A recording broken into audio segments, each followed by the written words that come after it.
Good afternoon. Happy International Women's Day. This is such a gorgeous, gorgeous day to have the particular guest that I've got on with me today. And the topic, as I researched this topic today, it's got so many layers. It's really super interesting. So I want to welcome you all to our podcast. This is now a podcast. It's obviously going out at the moment live on Facebook. We're going live on YouTube as well. And I will remember to post this on Instagram as well. So whenever you watch, whenever you listen, please do join in with the conversation. We love to know your thoughts. We love feedback. Let us know if what we're saying resonates with you and just get involved. Today's a really amazing day for lots of different reasons, but it's particularly amazing if you identify as being a woman. So the woman that I have got alongside me today is super, super inspiring to me. Me and Marie had already agreed to go live on this particular day, but then when I realised the significance of the date, it was even more, felt even more synchronistic and opportune because Marie has, I mean, she'll tell you herself, but she has raised three incredible women on her own.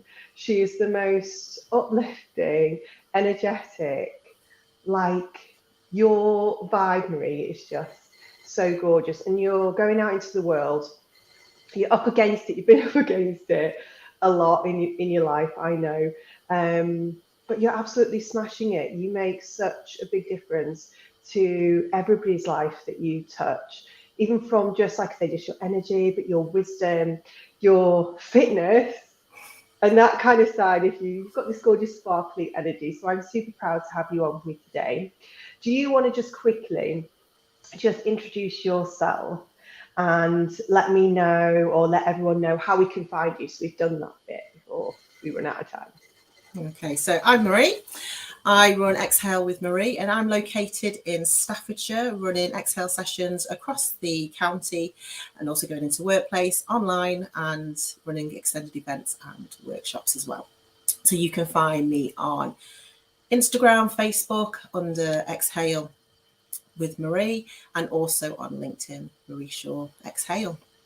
So it would be a pleasure to obviously make contact with people and also take workshops into workplace and also some more extended events, and looking for different venues as well, and collaborating with others to bring a variety of different events over the next couple of months, which is quite exciting. It is very exciting. You've got a gorgeous, bright future ahead of you, no doubt. So today is all about, as I say, International Women's Day. So celebrating women and breaking the bias, really. So International Women's Day, the team that created the day, if you like, it's been going for like donkey's years. It's not a new phenomenon, but the team that run it now, they are talking about creating a world which is free from bias, free from stereotypes, free from discrimination, and creating a world which is diverse, equitable, and inclusive, and a world where difference is celebrated. So I know that for most of us, these kind of conversations can feel a little bit difficult, particularly in the industry which we find ourselves in, the industry in which we both work in. But the truth is that we do hold bias. And what that means is that we're not all on the same starting point. And it's really important that we kind of have these open and honest conversations. Because I think a lot of these biases, a lot of these assumptions and stereotypes that we hold in this particular industry they're universal, but they're also unconscious. So we're going into the industry without really being aware of the kind of biases that we hold ourselves, and even just really basic ones. Like, I remember reading something really recently around how 74% of males and females, so this is both males and females, hold the belief that men are more closely associated with career and women are more closely associated with bringing up the family. What that means then, because most of it, 74% is most of the population, hold that belief, whether they're consciously aware of it or not. what that actually means is that we have these stereotypes, these assumptions about a woman's dedication to her career, about her level of wisdom, about her knowledge, about her experience, and about maybe her credibility. We are lucky. It's a bit twofold in this industry where there's this kind of like woman as this wise sage.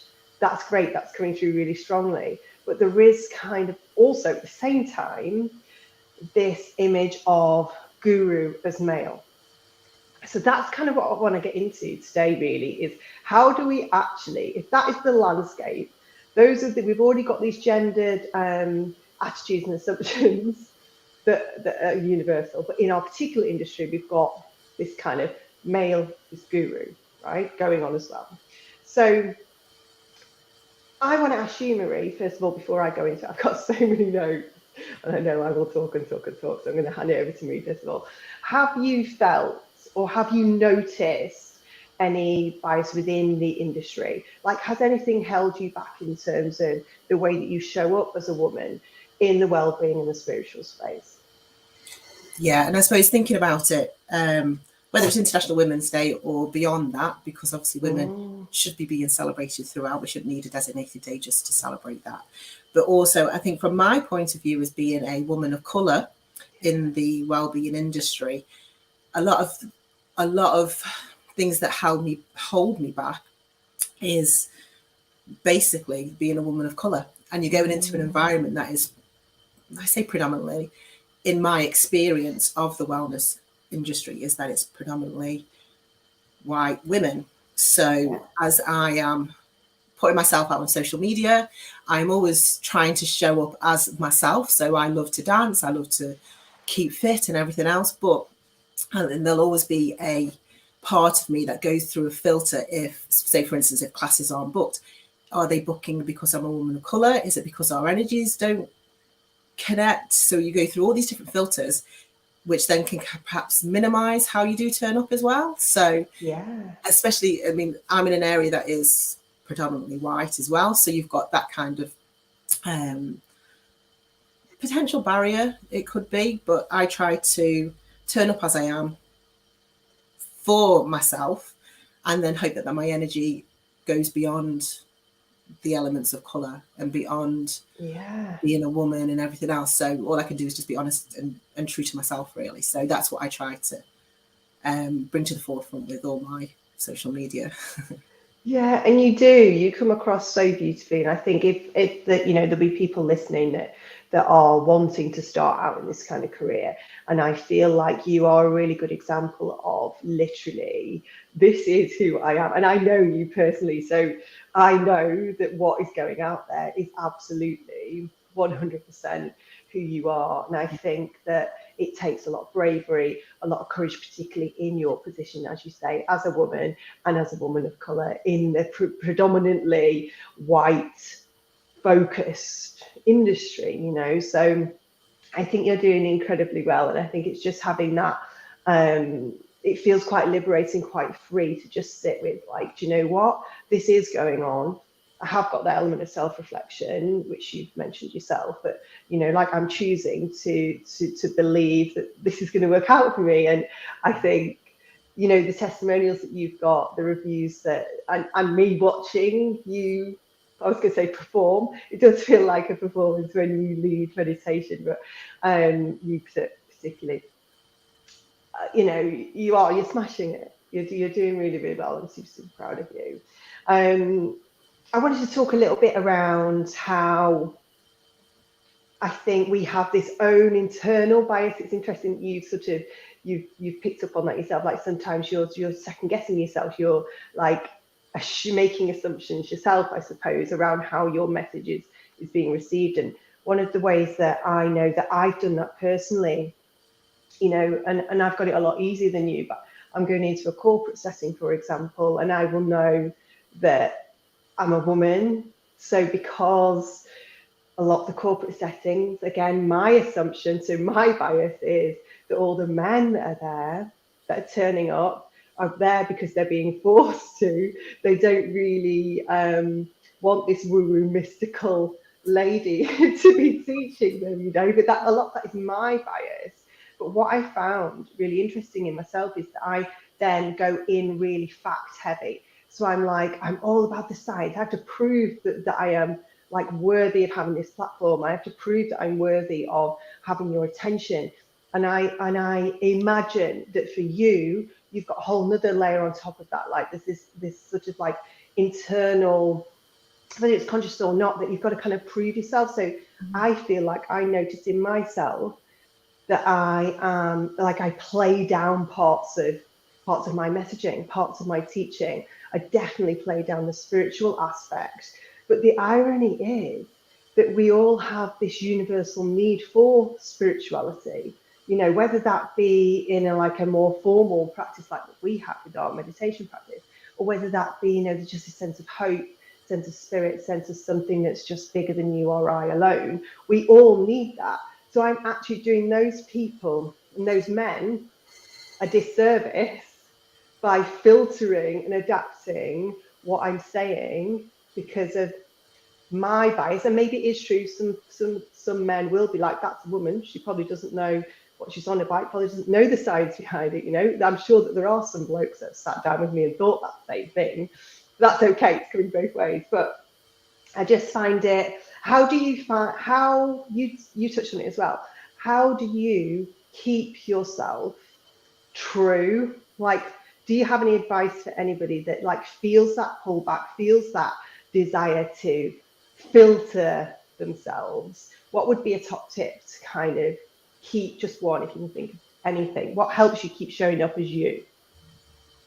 Just by honoring yourself, and kind of sometimes it is a case of sitting with how you're feeling and acknowledging it rather than trying to push it down. We're all very good at keeping up pretenses, making out everything's okay, we're doing all right, you know, we're being successful, we're doing this. It's all these balls that we're having to juggle. Sometimes it's not, and sometimes you do have bad days. And it's a case of nurturing that, honoring it, acknowledging it, and yeah, you can move through it. But sometimes you have to just sit, and when you sit, you can have that deeper reflection, and that then enables you then to access those deeper levels where you can then start turning up and being true for yourself as well. And it is sometimes when I'm leading a session, I've noticed lately that I am being a lot more spiritual, a little more woo woo, but that's my understanding and my openness to it as well. And acknowledging that there is more to us than just us being here. There's you know, it's all energy, we're all bouncing off each other, and we can feed off that in a good way as well as a negative way as well. But if we can put that kind of positive energy into the world, other people then are going to pick up on it as well. So I think that's the beauty of our sessions and leading sessions, whatever sessions they may be. If they're within the wellness industry, you can make those positive changes. And that's what I think is really powerful about taking ownership of yourself, but also being open to more as well. Yeah, I love that. So that's something that I wanted to pick up on. You mentioned there about the need to turn inwards, the need for stillness. And I think we're kind of up against it in this industry, because if you think about it in just terms of the way society is, it's kind of got this masculine energy. And when I say masculine energies, what's really important for me to just note, in case anybody is wondering what I mean, like each and every human being has masculine and feminine energy. But I also feel that society has this masculine energy of do more, be more, achieve more. Like it's about being busy. It's about kind of, our society's been built on like this productive energy, and we're going out there trying to sell this feminine energy of stillness, of turning within rather than looking outwards and looking for achievement. We're looking for eternal validation, you know, and using our sort of more feminine energies of like being able to sense, and that sense of wisdom, and if you want to go deeper, connecting to source, universe, spirit, whatever you want to call it. So I think that we you know, we are up against it, because not only are we kind of battling that a kind of masculine society energy, we're also going in there as women doing that, and then you've got, you know, a woman of color going out and doing that as well. So it's difficult to keep going, I suppose, in the way that society is. The society aren't helping us out too much. But it's really nice to know that your personal practice is really supportive of that and helping you show up in despite all of that stuff that's going on in the world. So what I wanted to ask you about was in your, and this is a really open and honest question, in your sessions, for example, the people that you work with, what's the gender split like? I'd say I've only ever had one man in my sessions. So Yeah. since I started delivering sessions in March 2020, no, May 2020, I've only ever had one. And that was in a workplace setting, which I didn't know there was going to be a man in the session. So that was, for me, delivering, I felt very aware. It's quite interesting though, because it was the first male I've had. Mm, And I was quite interested because I was focusing on his energy and how he understood yeah. it. Yeah. In some respects, delivering the session to him as opposed to the Mm-hmm. others that were in there, because I was very aware that Mm, it was something that I wasn't used to. And that's not to say that yeah. obviously men are obviously welcome in our sessions, but it is Yeah. predominantly It's, women. it's really interesting, isn't it? And I thought a lot about that when I was planning for this particular conversation, really. And I think it's really important as a teacher, as a mentor, as somebody showing up as like a yoga teacher, meditation mentor, coach, healer, whatever it is, that you have that kind of self reflection and like what are is it their problem or is it mine? Is my marketing heavily aimed at females? And if that is true, like that is okay, but you've just got to have the self-reflection that goes alongside it.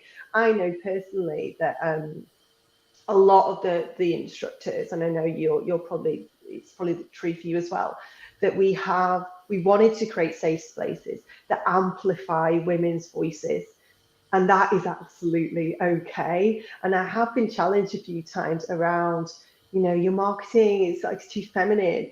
It's not fair. We need men to come into the sessions. Like they are absolutely 100% welcome. And our marketing actually is not gender specific. It's more targeted towards a specific ideology, a specific identity, and which is not gender defined. And what's really amazing at the moment as well is that coming through in terms of our instructors is that we have people that don't necessarily identify with either gender. So I mean that's the proof is in the pudding. It's not that we are solely focused on sitting with and helping women to find that stillness, but it is also okay on the back of that to want to amplify their voices and to create really beautiful safe spaces.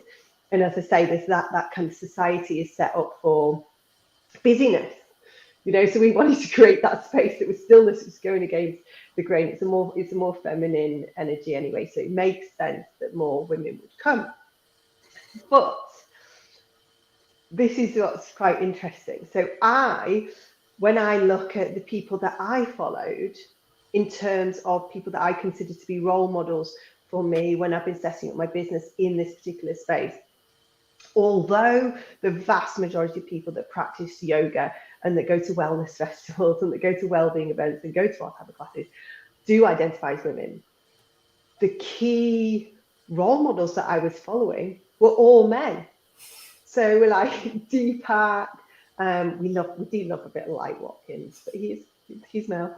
Eckhart Tolle, and that traditional Dan Brule, that kind of we've also got that, as I mentioned earlier before, that kind of guru. That's how these traditions are passed along. We have, it goes from guru to student, and the student becomes a guru eventually, but it's usually a male guru, So I found that quite difficult because I believe that in order to succeed, and that's what we're talking about today, you need to have belief that it's possible for you. If you can't see a version of you succeeding, how are you ever going to be able to get that belief that it's possible? So do you want to talk me through, please give me the names of some people that have really supported you, whether they know it or not, in terms of being really good spiritual, well-being or business-focused mentors that look like you, you know. And this has been really interesting because I think from when I first started, I was just following who I thought I should. So as Yeah. my awareness opened, so did my the people that I was choosing to follow. So some of the key ones that I do, which I think are really good because they embody very much as I am with the music, the dancing, and everything else. So you've got Aisha Carrington, and she loves her music, and she's very much into oracles. She's got oracle cards that are based on like music artists. So there's Tupac I Shakur, there's all love these different them. ones. It's absolutely amazing because she does the bowls and everything else. And then you've got Aisha Mackenzie, who's a breathwork facilitator. She trained under like Watkins, so that's kind of Ah. that balance with like you say, with the masculine energy and acknowledging um, that practice as well. And there's also a collective of women of color who deliver yoga retreats online virtually. And that's Mind Walk Yoga. So that's a collective of women all over the UK, I believe, who deliver wellness events, which is really good because obviously in the yoga industry, again, seems to be majority white women. So that was really good to have a look at those and follow them as well. And then business has got to be Susie Ashworth. Susie is just when I need a little pick me up. So if business isn't going really well or I'm feeling a little bit stuck, I just put on one of Susie's podcasts and feel energized and kind of like just go out there, or even sometimes strip it back because we may be doing something energetically that's not really quite working for us as well. So Susie's inspiration is really good with the podcasts that she does, as well as the social media feed as well, because she isn't shy in showing that, you know, that she's well deserving of the what money can provide. And I think that's really good as well, because we always bow back about that. We need to be hold back if you're making money, or you need to keep quite small. And we're all about the expansion, and obviously then being able to create more, to be more, is that you've got to be open to it as well. So that's why I really do like Susie's energy as well. So, and I do think that's Amazing. beneficial, and finding women like that who are like me, who may have hair like me as well, which is really quite, and that's a big thing as well, is that sometimes being a woman of color, you always have to kind of become more European in how you look, whether it's straightening hair extensions, things like that. Whereas, you know, I don't, and it's seeing that and thinking, okay, I'm okay to turn up like that if I like my brightly coloured clothes. I mean, a clothing inspiration, I do quite like to wear a lot of bright colours. And before Christmas, I came across Karen Arthur, who's a older lady, but she loves her vibrant clothes, and I'm just like, well, that's like me. And it's seeing someone familiar and knowing that I can turn up as I am. So whether I want to be dancing on a reel or wearing my brightly coloured clothes, then that's all okay, because that is just me, and I can turn up like that. So that's Exactly. it's funny though, in my other job that I have, I work in a school as well, and I tend to rock up to school in the mix mash of colours that you could probably ever imagine. And sometimes it is a bit of an armour, because, you know, if you're wearing bright yellow trousers, you can only be happy, can't you? But then I will pair my bright yellow trousers with a bright purple coat.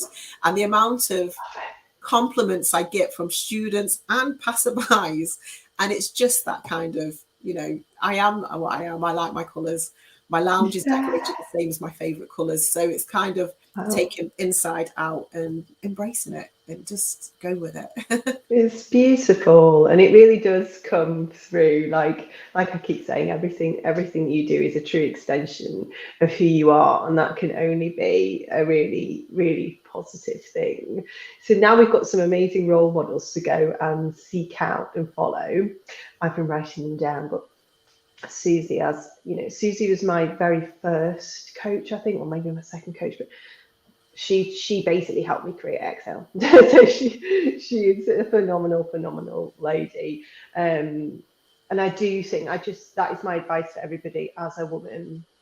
whether you want to work in this space or another, is go and find somebody that really resonates with you, somebody that represents, you know, who's a version of who you are. And sometimes we look at these people and we might look, I could never be like that, but just know that if you're drawn to somebody, or if you are, you know, that there's that kind of like, oh, I wish I was like Beyonce, you know, that kind of thing.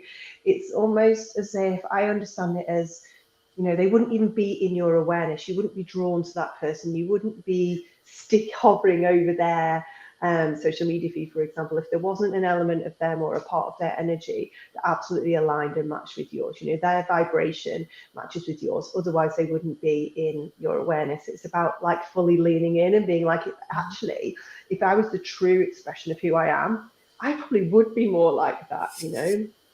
So it's a really real, all of those people are real good shining examples of people that are just taken off the armor, as you put it, the clothing, but I mean in terms of, you know, these layers of protection that we place upon ourselves, which try and minimize who we are and filter our voice, filter our truth. So that's awesome. I'm just going through my notes to make sure. So I've got so many good questions that I want to ask Marie. Have you found in business as a woman any kind of bias in terms of that business front? So I know for me, if people see me as a woman, it's even worse if I say that I'm a mum, there's almost this automatic assumption from the wider community that I'm not going to be as dedicated. Maybe it's my little side hustle. Maybe it's something that I do while the kids are at school to keep me busy, because you won't want me at home kind of just getting bored, you know, it's that kind of thing. Have you encountered or felt that, whether you've not actually seen it come to you, have you felt that come up in, you know, in your life, in your business world? I think I have come across it, and it tends to be I'd say sometimes it comes from other women thinking that because I've started into this industry as a person that didn't have a yoga practice, wasn't really into well-being other than keeping fit, going to the gym. Sometimes it can seem like other people are trying to perhaps minimize the impact that you're hoping to make, and thinking that it is just a sideline. Whereas I've spoken to people that I would like to do this full time. It's something that I am passionate about delivering, whether that's exhale sessions or beyond and working with individuals. But sometimes other people think that it is just a little sideline, a little job that you're doing, rather than thinking, oh no, you have got the potential to take it above and beyond a weekly session or a monthly session. But it's just I've got the belief, but sometimes other people can't. Perhaps it's difficult because you don't know. I don't think they're doing it to minimize you.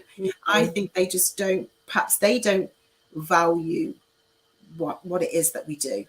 So therefore, then because it's not on their radar, or they've got a regular 9 to 5 job, and that is their aspirations, which is fine because we're all entitled to our own.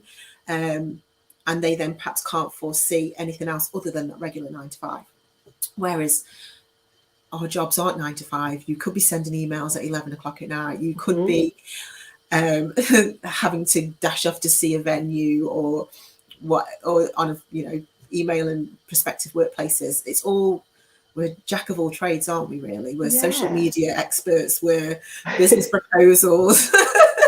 We're doing everything. And like I say, I don't think from other people it's because they're trying to minimize it. I think perhaps they just don't understand our job, and like I say, they're more suited, or perhaps they just want to do the 9 to 5. So and I think for a lot of people, it kind of, they're almost threatened by the fact that you're going out there doing something, like whether they have a similar dream or not, they've all got dreams, right?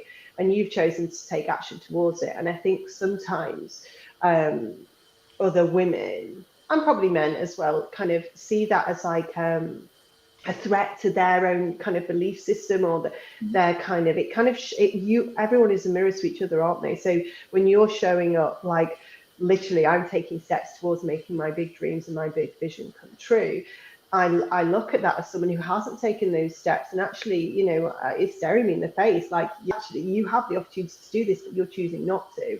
And I think sometimes they want to perceive your business as something which is small, something that maybe isn't as impactful as it absolutely is, because then it kind of validates their choices. Does that make sense? Yeah. Yeah, Yeah, and we definitely. do see it a lot.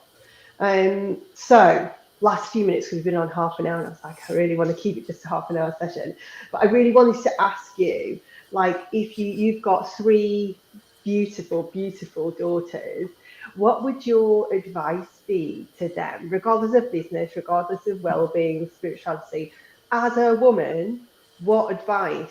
What do they need to know in order to succeed in this world? What's your advice? Because you've done amazing, yeah, honestly, to bring these women up single-handedly the way that you have done. And I've seen how I've met two of them in person, so I know that they're beautiful, beautiful children, all three. So what advice, what have you been telling them? I came across a photo earlier of the twins when they were babies, and I kind of looked back thinking, wow, I did it. And it's just that kind of reflection, is that at the time when you're doing it, you just do it, don't you? So it's kind of, you're just hoping for the best. It's, as we say, there's no rule book on parenthood. You just fly by the seat of your pants. But I suppose one of the biggest things, and I suppose it's more so kind of reflecting on myself now as I've discovered Exhale and my own reflection, I encourage them to speak up and stand out, to own their voice and not feel like they need to keep a lid on it. Now, sometimes that can be a little challenging in the school environment, when I have one daughter who's particularly vocal, and she has been told that she is vocal. I think that's a redeeming quality, to be fair. But however, in school, it can be a little challenging. But these are the kind of qualities that you want a young person to go into the world with. You want them to be able to speak up. You want them to be able to hold themselves in a discussion and have a valid argument and want to be heard and listened to. So I think that's really important, that they do stand their ground and also honour themselves as well. So if they're in a situation where they don't feel comfortable, speak up about it. You don't have to keep quiet. So it is very much, we have these very open dialogues at home with all of my daughters. We are very open. We will talk about anything, and I will say nothing is off the table. We will discuss it, because I think we need to have that open, honest relationship. There are some things that I won't discuss with them, because I don't feel the younger ones are emotionally mature enough to take on some of those conversations, but I will be honest with them and say, I don't think you're ready. So it's kind of having that openness as well. And one of the big ones that I've mentioned to my eldest daughter is we're all on our own timeline in our lives. Just because somebody else is achieving something that you may view it as if they were achieving, we're all on our own timelines, and one person is different to the others. So you must do what you feel is right for you in this moment in time, instead of feeling as though you need to be doing something else because somebody else is. So it's about living your life how you want to, as true and honest to yourself, and therefore then your timeline will sink in wherever it will do as well. So I suppose with me I was a younger mum when I had, as a teenager when I had my first daughter, and then with my twins, I was in my 30s. Have I parented them differently? My eldest one would probably say so. I don't think I have. I think probably a bit more grounded now than what I was when I was young, because I was just a teenage parent. So you're up against different things, than aren't you, as a teenager compared to being a woman in your 30s.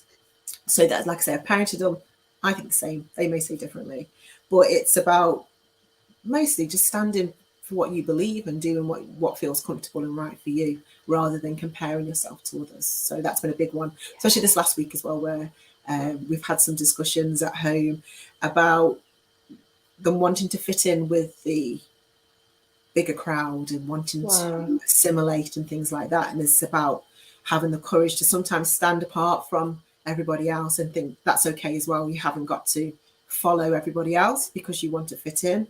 You can stand on the sidelines and still be successful, you don't have to feel as though you have to do what everybody else is as well. So, Yeah, but it's it's all so changed. hard that as a teenager as well, when your whole hormonal system is seeking for acceptance, like that's the phase that they're going through right now, isn't it?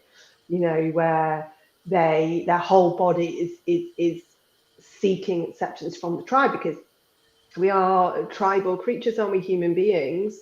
And you know, back in the prehistoric day, I love talking about the prehistoric day. I seem to always wangle it into every episode of this that I do. But going back then, you know, like when prehistoric prehistoric woman, was ready to leave the tribe, so to speak. It was around this time, and there had to be something that wanted to push them out of the home, if you like, or the cave.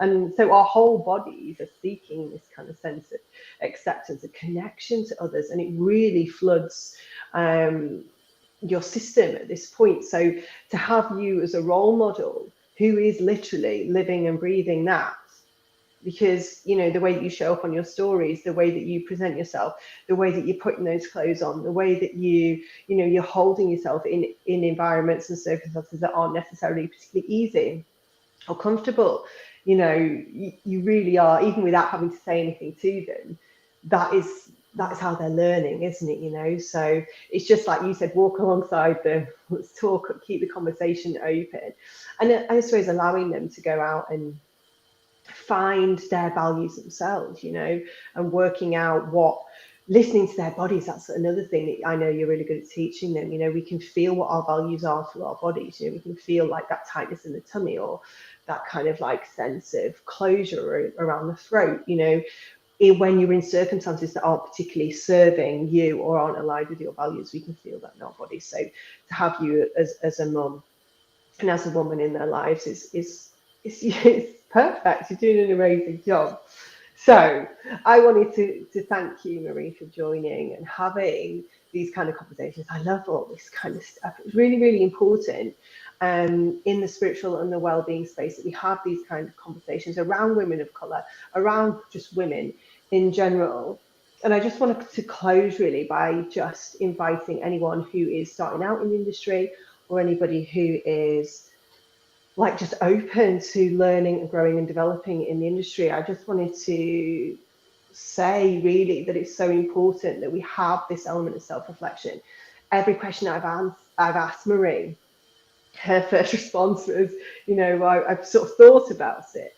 You know, so I really want you to question, understand that we all have this bias, and some of that bias works positively and some of that bias works negatively. And just recognize that we're not all at the same starting point. For me, amplifying those voices that have been suppressed, that have been let down. You know, this is around, you have the opportunity, everyone, all of us can go out and support people, amplify voices that aren't being heard. You know, and that's what Exhale truly is all about. Because my belief with Exhale is, yes, we facilitate a safe space for meditation, but we're also allowing people to really hear the truth, the wisdom of their soul. And yes, it is predominantly women. We need more. We need more femininity in the world. We need this, you know, this world where the difference is celebrated. That's what we're trying to do. You think you're going to meditate. We're trying to get you to speak from the heart, to speak your truth, to stand in your power, to recognize the power that lives within you. And anybody that's working in this industry has that same opportunity as well. So that's it. Any parting words for you, Maria? Anything else that you've not already said that you wanted to get out? No, I think it's that. I think it's that. You just need to be true to yourself, and it's trusting yourself and leaning in and knowing if you feel that there is something more, lean into that and take a breath and believe. Definitely. Yeah, belief's so important. I'm woman, I'm strong, I'm positive, and we've got this. We've got this. So thank you so much for joining me, everybody. Marie in particular, thank you for sharing so openly. And honestly, you'll be able to find this podcast episode now on Spotify, which is super exciting. As I say, I will pop it up on Instagram. If anyone's got any questions or comments, we will reply to them at the end, or please do, if you're watching on the replay, please do feel like you can still comment as if the conversation is happening in the real time. So have a beautiful rest of International Women's Day, and we will see you very soon. Thank you.